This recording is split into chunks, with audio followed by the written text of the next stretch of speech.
So our next bill is House File 4324, which is a supplemental Veterans and Military Affairs Omnibus. Chair Eklund. Morning, Madam Chair. Good morning. Would you like to move House File 4323 to get it before the committee? That is my motion, Madam Chair. So would you like to move your author's amendment to get the bill in the shape you'd like to present it? I'll move, Madam Chair, I'll move the A5 amendment. Okay, could you please explain your amendment? Thank you, Madam Chair. The amendment is largely technical. As in one of the bills yesterday, there was lines with ... We've changed those to zeros on line 1.2, 1.3, 1.4, 1.5, page 7, line 15, delete 4. That was to cover the project in, I believe it was Washington County, the Veterans Park project. It said 4 septic systems. There's actually 8, so we just deleted the number in there so they'd all be covered. And 1.6, page 7, line 17, and insert the lines, this is a one-time appropriation. That's the amendment, Madam Chair. All right, are there any questions to the amendment? If not, the A5 author's amendment is before us. All those in favor say aye. Aye. All opposed? The motion prevails and the amendment is adopted. Since there's no other amendments that were pre-filed, House File 4324 as amended is before us. Chair Eklund, please continue with your presentation. Thank you, Madam Chair. Members, House File 4324 is a result of the section's work on the Veterans Military Affairs issues. It addresses in a substantive way 2 crucial interconnected issues for veterans, for our state's veterans homelessness and veterans suicide. Through this bill, we are investing over $10 million to end veterans homelessness in Minnesota. This includes an all hands-on-deck approach, providing temporary supportive housing to deal with influx of veterans experiencing homelessness, building permanent housing so that veterans experiencing homeless now and in the future have a place to go where their needs will be met, and coordinating landlord and tenancy support services to keep veterans at risk for homelessness in their housing options.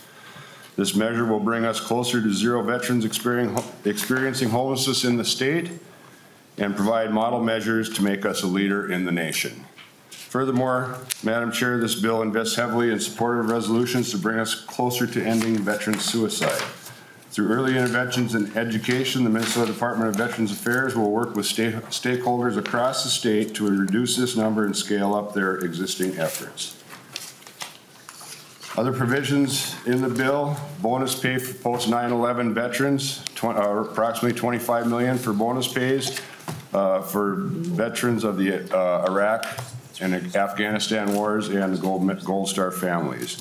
It provides $7 million for enlistment and re-enlistment bonuses for the Minnesota National Guard to ensure the Guard stays ready for service. Madam Chair, members, our National Guard has done yeoman's work this past 2 years through the pandemic, and we need to provide resources for them so that we can get our Guard members to re-enlist. Invests nearly $1 million in Meals and Wheels support to specifically include veterans in the program. MDVA is excited about this provision, Madam Chair, because they figure it's one more way to provide outreach to the veterans and provide feedback if they are in danger of homelessness or suicide or those type of things.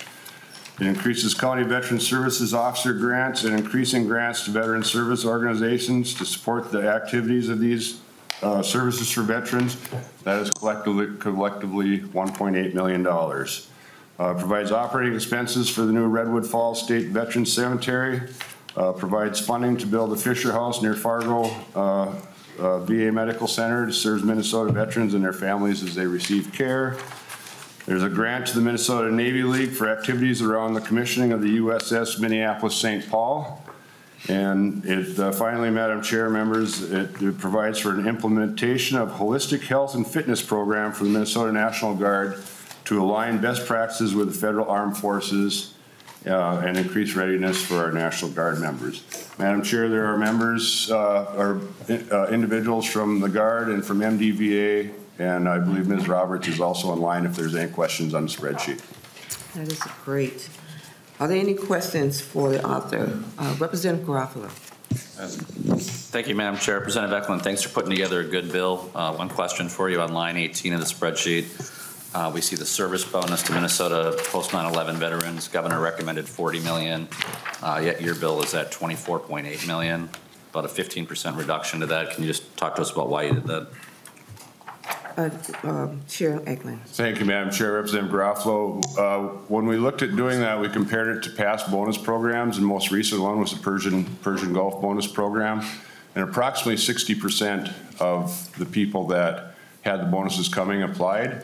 So we purposely kept this at, I think it's at about 62.3 or something like that is where the percentage is out. I'm not much of a numbers person when it comes to that, but we purposely kept it above the 60%.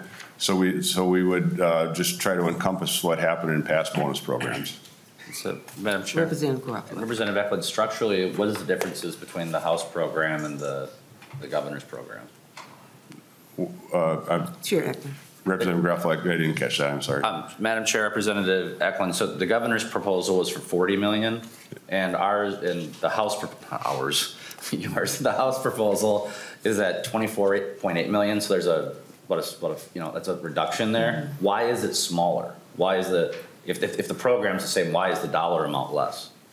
Chair Eklund. Thank you, Madam Chair. Well, I think I tried to explain that, Representative Garofalo, is the past time about 60% of the veterans actually applied for the bonus. So we are going on that same number from past practice. Representative Garofalo. Thank you. Madam Chair, but Representative Eklund, so there's no change in eligibility. It's just it's the assumption of what the take rate is going to be? Chair Eklund. Representative Garofalo, yes. Okay, thank you. Representative Nash. Thank you, Madam Chair. And Chair Eklund, thank you first for incorporating the amendment that Representative Detmer had brought to our attention. Thanks for putting that in there. And then wanted to thank you for the assistance to help the commissioning of the USS Minneapolis-St. Paul. For those that are not familiar with that, it's LCS 21. It is a fantastic ship that is going into naval service that is named after our two largest cities in our state. It's a tremendous honor, and it will be held in a certain somebody's district, but it's going to be commissioned in Duluth, and all legislators are invited to go. As the father of a kid in the Navy, this is a tremendous thing to have happen in our state and for our state. So I wanted to thank you for the bill, and thanks for the work. All right. Any closing comments? Well, thank you, Madam Chair, members. And 4 years ago, when I was given the privilege of chairing the Veterans Committee, I made it my goal to address veterans homelessness and veteran suicide. So I think if you take a look at this bill, we're gonna go a long ways in the state of Minnesota to accomplish that goal and lead the nation in these type of programs. So I'm really proud of this bill, and I ask for support, Madam Chair. Well, I just want to thank you, Chair Eklund, for bringing a really, really good board, a good bill to support our veterans. There's a lot of good stuff in this bill. And I also want to thank your committee efforts on a critical, important work of ending veterans homelessness and preventing suicide and other provisions that you included in this bill. With that, the chair will temporarily lay House File 4324 as amended over.